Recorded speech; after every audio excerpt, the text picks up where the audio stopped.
Office of the Medical Examiner, Pete'sville. Dr. Jack Handman is speaking. How can I help you? Good evening, this is Kate Brooks. I'm not sure if you remember me. A few weeks ago, we talked about an article I'm working on. It's about your wife. I dropped by last Friday to speak to you, but you weren't working at the time. I asked the security guard to pass on a note for me. I would like us to discuss the topic of... I thought I had made it painfully obvious for the last time. No! Please don't call me again and stop inquiring about my wife. Damn journalists. They don't let me work. God damn it. I'm not in the best frame of mind to record a lecture for my students now. I'm feeling completely broken. Where did I leave my meds this time?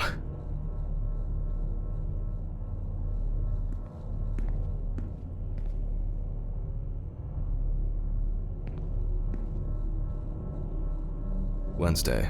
It's not my favorite day, although it's certainly better than Monday. Awful. It would be good to finally repair the coffee machine. I guess it was in another life.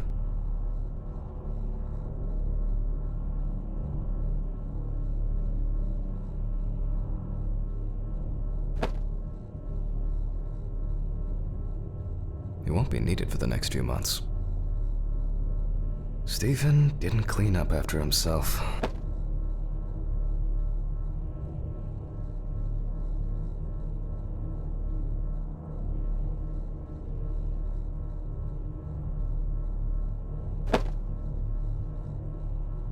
They definitely pay me too little for this.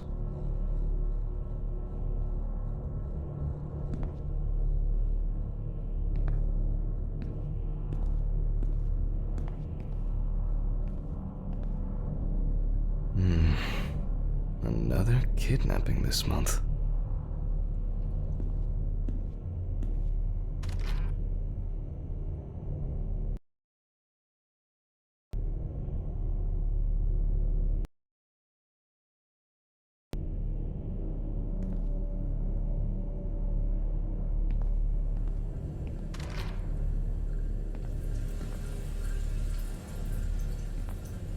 Only useful when I need to clear leaves from the gutters. But why in the bathroom? Okay, time to pull myself together. And get back to work.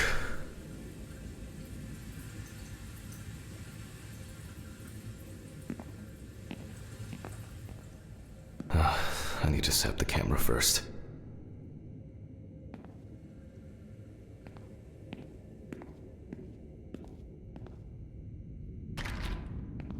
This place is starting to look like a hoarder's dream, rather than a storage room.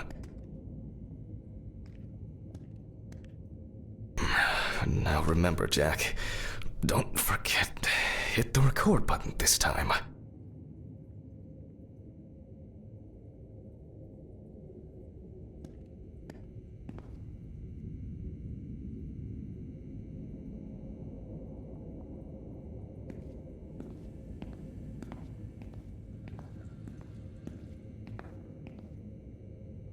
But the word is, the lab will be open tomorrow.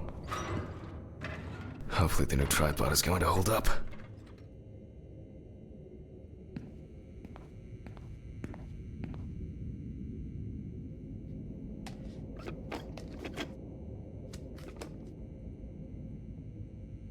Now, I just have to get everything in frame.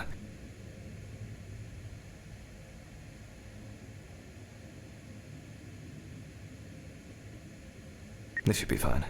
November 20th, 1991. Time, 8:43 p.m. Recording for medical students from the University of Missouri. This autopsy is conducted by Jack Handman. Hello, everyone. Welcome to the autopsy room. Today, you will have the dubious pleasure of following a full autopsy, step by step. For those of you who have already performed your first autopsy, this will refresh your basic knowledge. In turn, for those whose knowledge is only theoretical, I advise not to watch this after a meal. Scalpel, scissors, syringe, magnifying glass, knife. I guess I forgot to clean the... Let's start.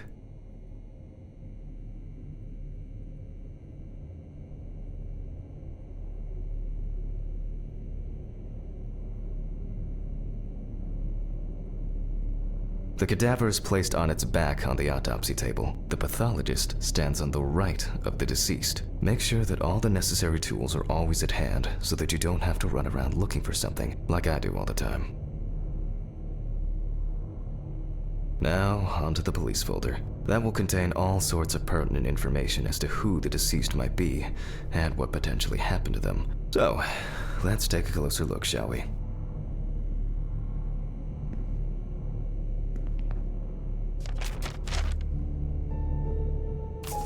The deceased's name is Tobias Chambers, locally known as Old Toby. Homeless and unemployed for at least a couple of years. The deceased was found on the outskirts of a parking lot at a gas station, where he often begged and persistently offered drivers to wash their car windows. The body was noticed by a station employee during the morning shift. Initially, he thought that someone had thrown some boots and a coat in a nearby ditch. It took him a moment to recognize the pile of clothes as the body of a man. He worked most of his life at the local port dealing with unloaded cargo. He was fired for being drunk and starting fights. His son runs a hardware store on his own. His wife left him years ago. They both had no signs of libation were found around the body. Empty bottles, traces of an inept attempt to start a fire, and a scattered makeshift blanket. That's it. It's worth remembering the context around the scene of a death. This allows you to better interpret any traces found on the body. I shouldn't start the procedure without gloves. Now it's our turn to take some pictures for our files. If I can just remember where I left the camera. It's in here somewhere.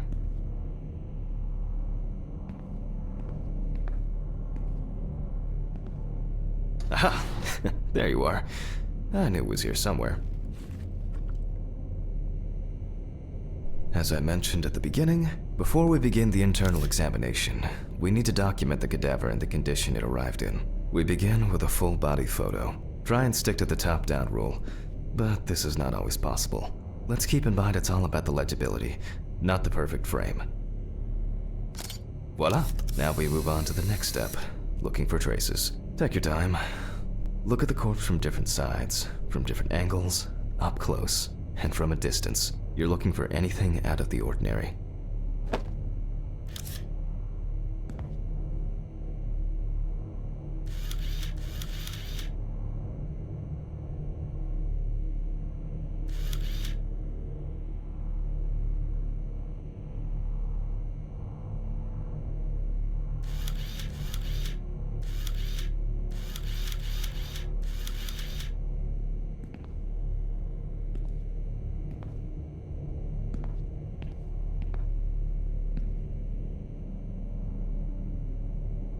Some wounds in the feet and signs of frostbite, probably because the subject's shoes were too small.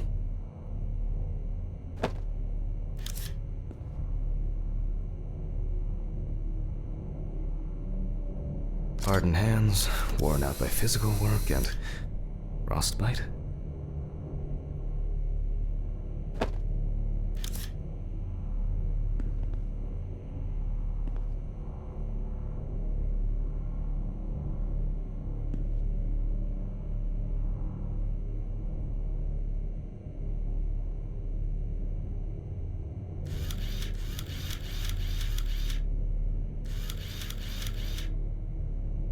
That's something interesting.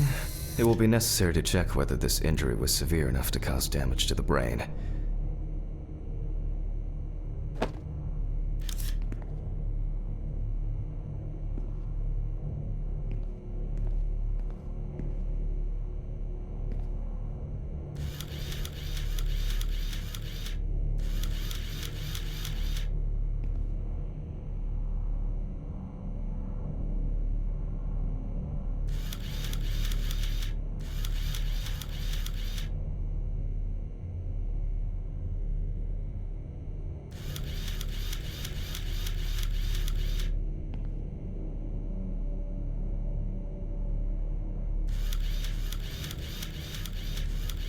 Poorly healed wound.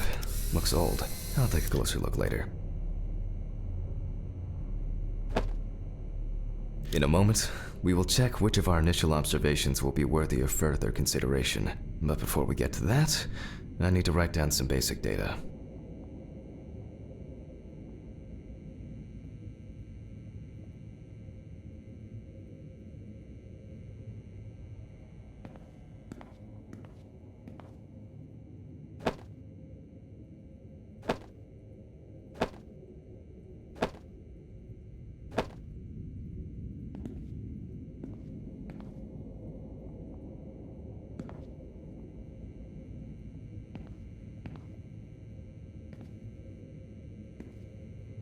Scalpel, scissors, syringe, magnifying glass, knife. I guess I forgot to clean the knife.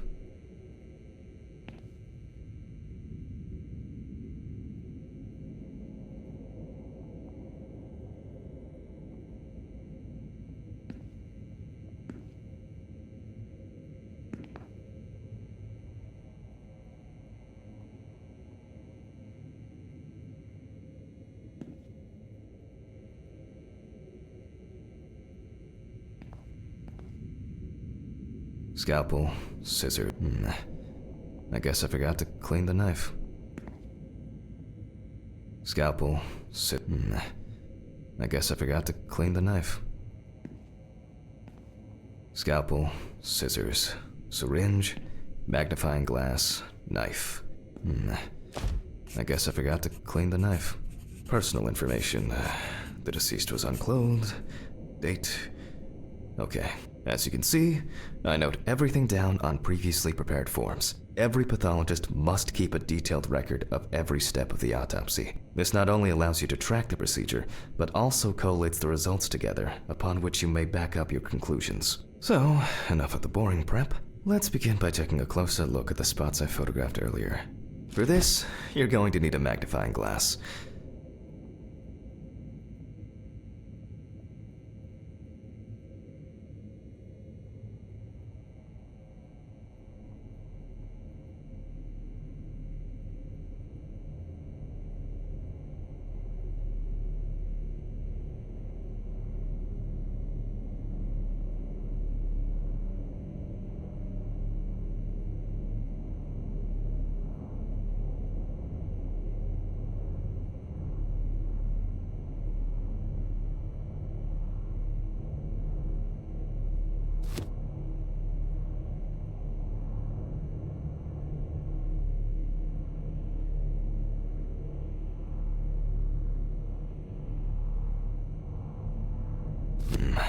Which spot first?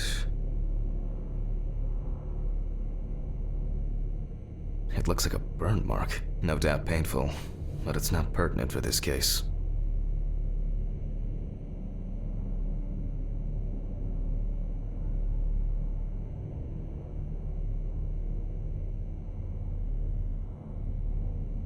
I can confirm the presence of ecchymosis on the deceased man's head. The appearance indicates the intravital nature of the wound. Add alcohol, which I can clearly smell, and this was an accident just waiting to happen.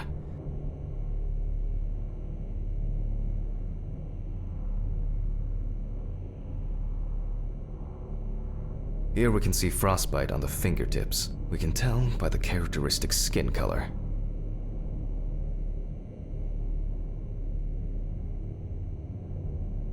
Definitely a painful mix of frostbite, abrasions, and blisters. Old Toby had been wearing shoes too small for him for a very long time.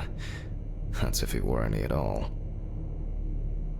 So far, there are a lot of superficial wounds, but only one serious injury to the head. Let's go back to our notes.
Let's start. The cadaver is placed on its back on the autopsy table. The pathologist stands on the right of the deceased, like I do all the time.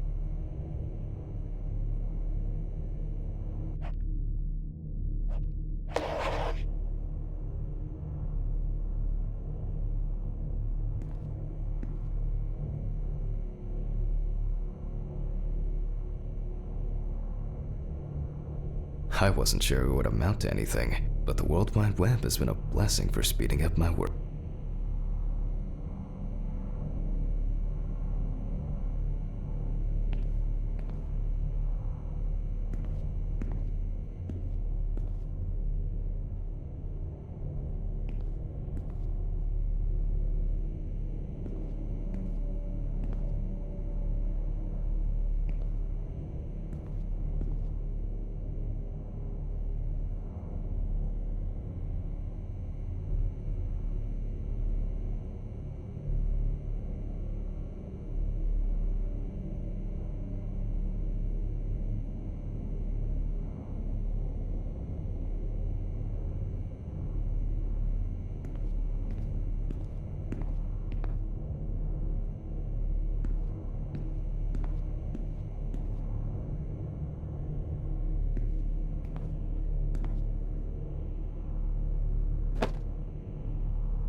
A considerable collection. My old but trusted centrifuge. Ideal for all the fluid tests I need to perform during an autopsy. Poor soul. I get cases like this more than any other.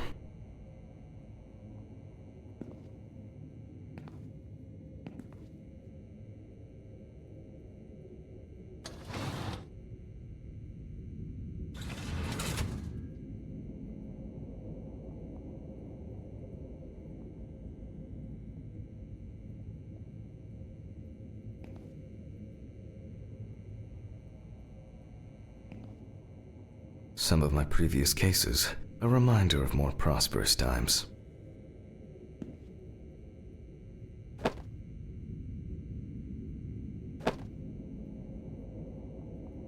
I wasn't sure it would amount to anything, but the World Wide Web has been a blessing for speeding up my work.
First, I mark the location of the entries and make notes for each one. So,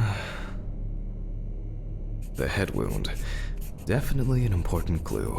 This is something we'll investigate first. We're not in frost, even though this type of wound didn't. If Toby's body was cold for a prolonged period, the frostbite could have resulted from the body's defense reaction. The safety of the internal organs is more important than fingers, nose, or ears. As you can see, we don't have much to go on. Let's write down what preliminary causes of death we can think of.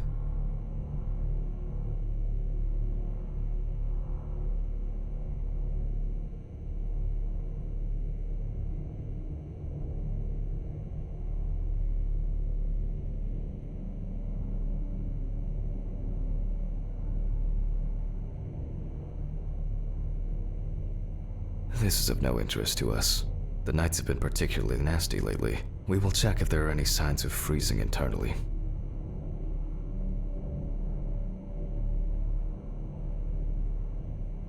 Various types of accidents are a common cause of death among the homeless and the elderly. Perhaps old Toby slipped and accidentally hit his head. Considering the conditions in which he slept, his body may have become hypothermic. Since the deceased clearly smelled of alcohol, I'll add alcohol poisoning to our list. We still have one thing left from the basics: rigor mortis.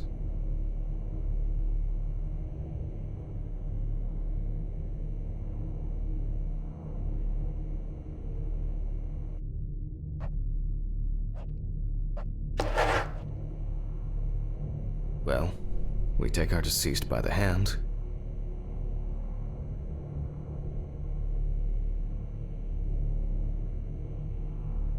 gradually re-raise it,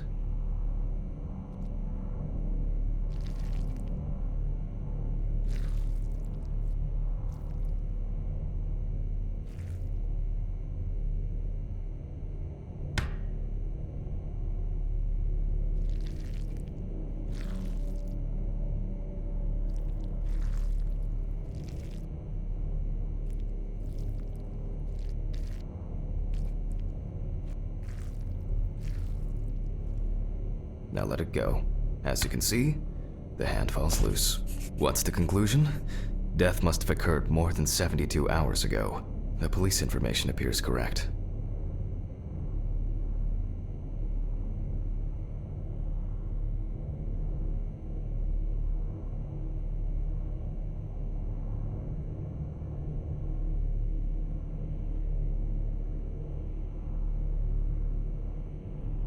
Head trauma seems the most promising, so we'll start there. For this, I need an oscillating saw.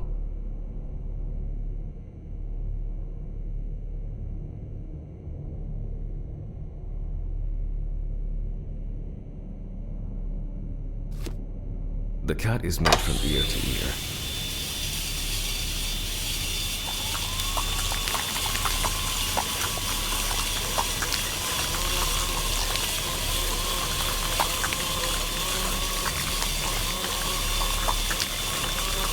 After which, we remove the skin and the top of the skull.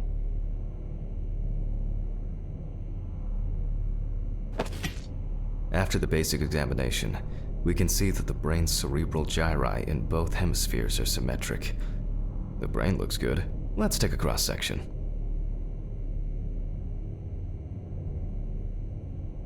Some pathologists prefer to examine organs without removing them. However, for me, it's much more convenient to examine them on a board, which we'll do now.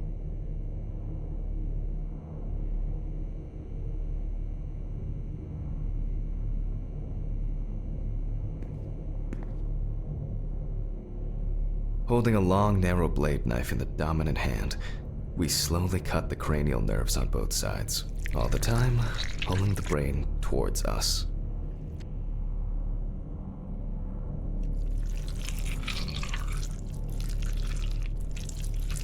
So far, so good. The hematoma seems to have had no effect on the brain.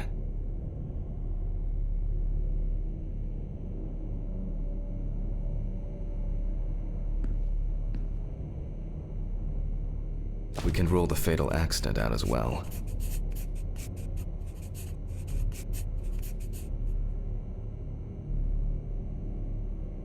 brain is in good condition, so we have no choice but to proceed to the internal examination of the other organs. I grab a scalpel from my kit.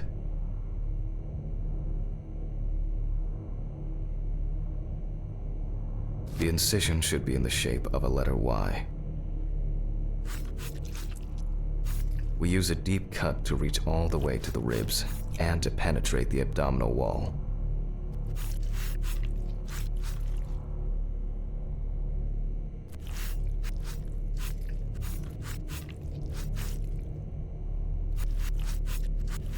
Alright, now we peel back and separate the skin.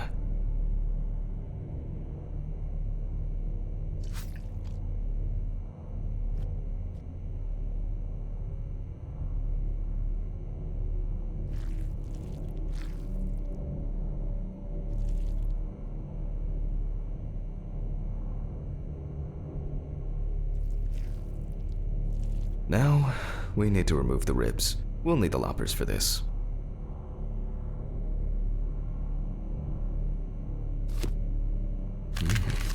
Quite a satisfying crunch, for some anyway.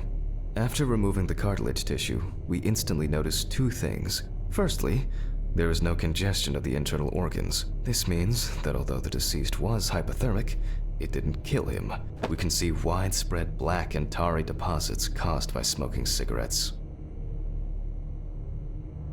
Despite the tragic condition of the lungs, they are not the cause of death. Alice smoked too. It didn't kill her, but... what was I talking about? Lungs. Yes. Advanced inflammation.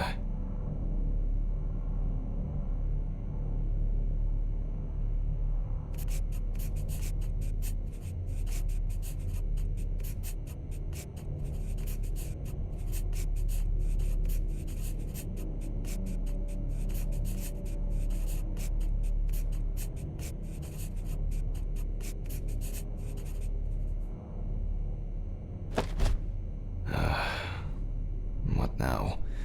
The syringe. Now's a good time to collect some samples. Specifically 3. From the eye, the heart, and the bladder. I'm interested to see the 5 milliliters from the left ventricle should do it. Now from the bladder, we draw about 10 milliliters of fluid. Vitreous humor analysis is very useful in indicating long-term alcohol abuse.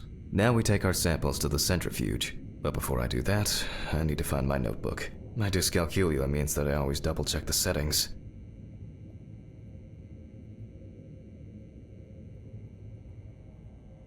Please excuse me while I run and fetch it.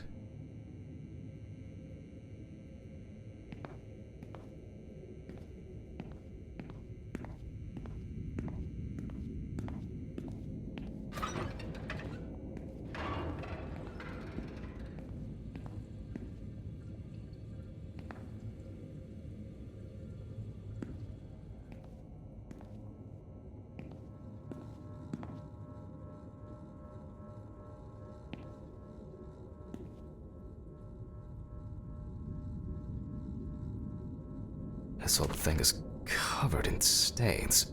I should check this out under the microscope sometime.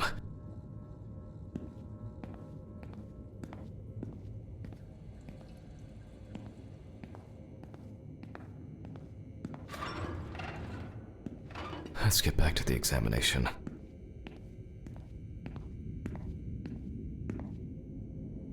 We put all of the samples into the rotor.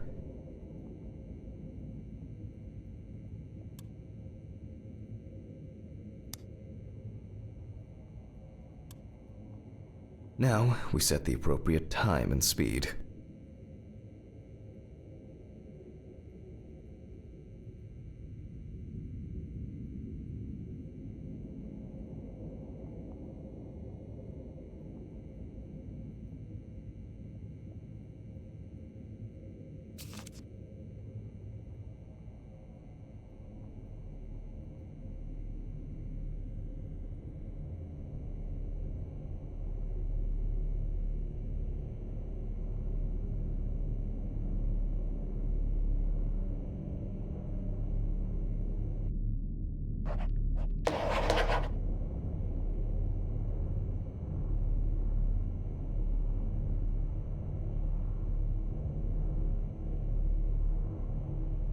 Okay, let's roll.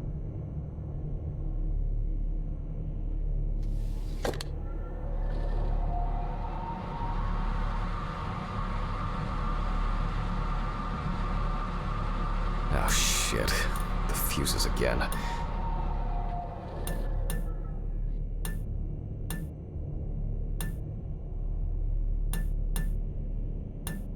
My old but trusted centrifuge. Ideal for all the fluid tests I need to perform during an autopsy.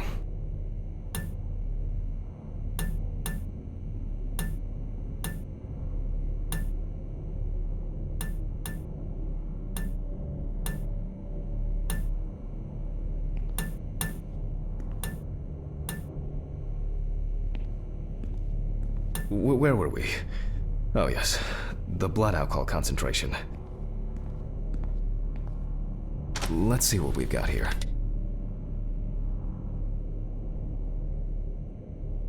Everything's separated as it should. Our lab is closed until tomorrow after the last, incident. However, considering that Toby's favorite eau de parfum appears to be ethanol, I'm guessing the results won't surprise me at all.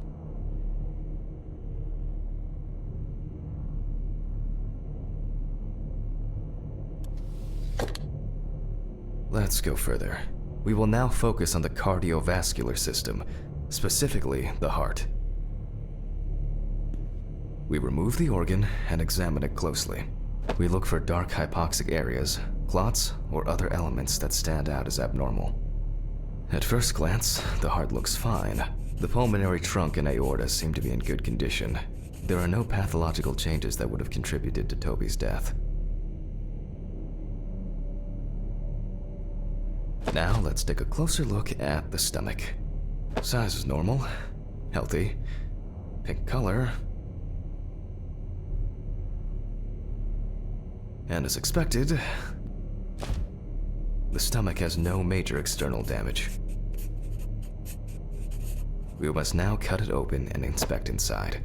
We will do it carefully so that its contents do not spill out.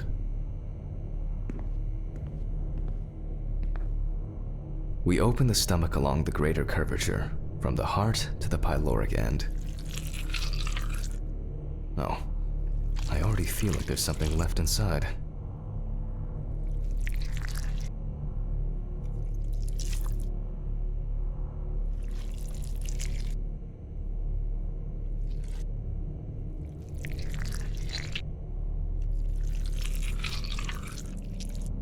Okay, large amount of gas. Small amounts of yellow, grayish food content, resembling some kind of meat.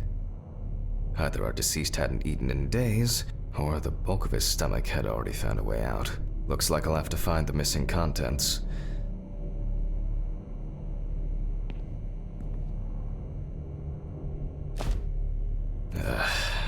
There are two ways here. One is obvious, and the other is... It couldn't have been suffocation, could it? I'll add this to the list and move on to the deceased's neck. At first glance, the trachea looks normal. Same result as with the stomach. The external inspection doesn't tell us anything. This time we'll cut on a tray. While cutting such a small organ as the trachea, we must make a precise incision. To be able to cut with the very tip of the blade, we must hold the scalpel as we would a pen.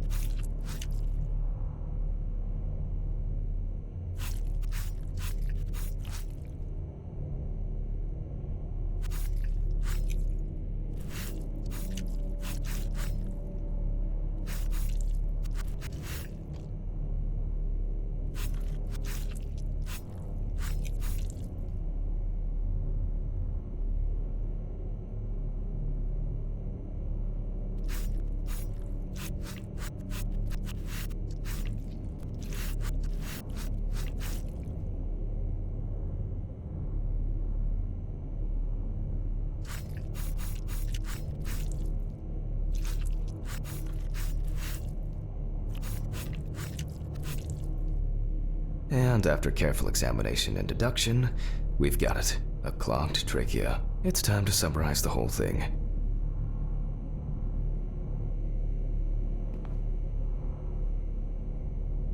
Based on the report and preliminary documentation, it's safe to assume that the deceased passed out after consumption of alcohol and then fell asleep on his back.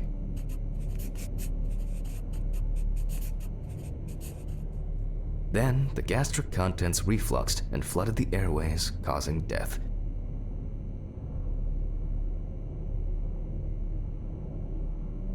That's why we don't forget about the recovery position at dorm parties.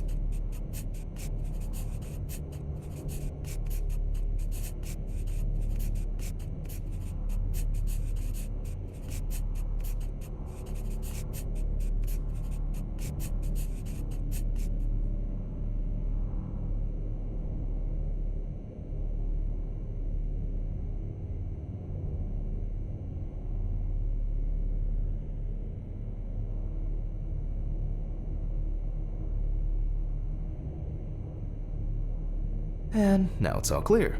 The death was suffocation. Now, signature.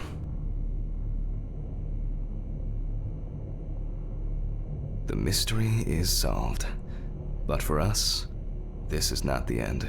First, the dead body needs to be cleaned up.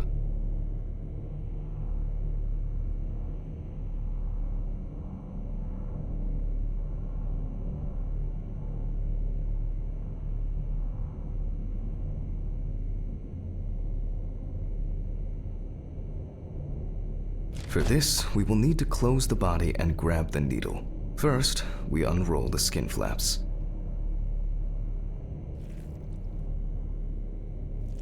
And then, we sew the deceased back up. I'm using the baseball stitch technique. This stitching method is very strong and quick to do.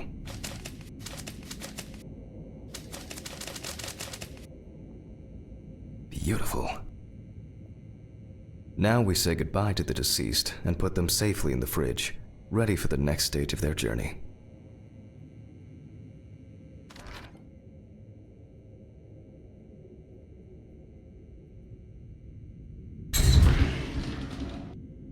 God, I'm tired.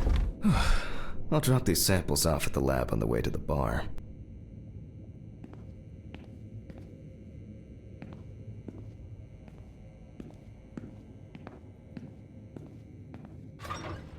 I'll call Steven. I don't feel like drinking alone today.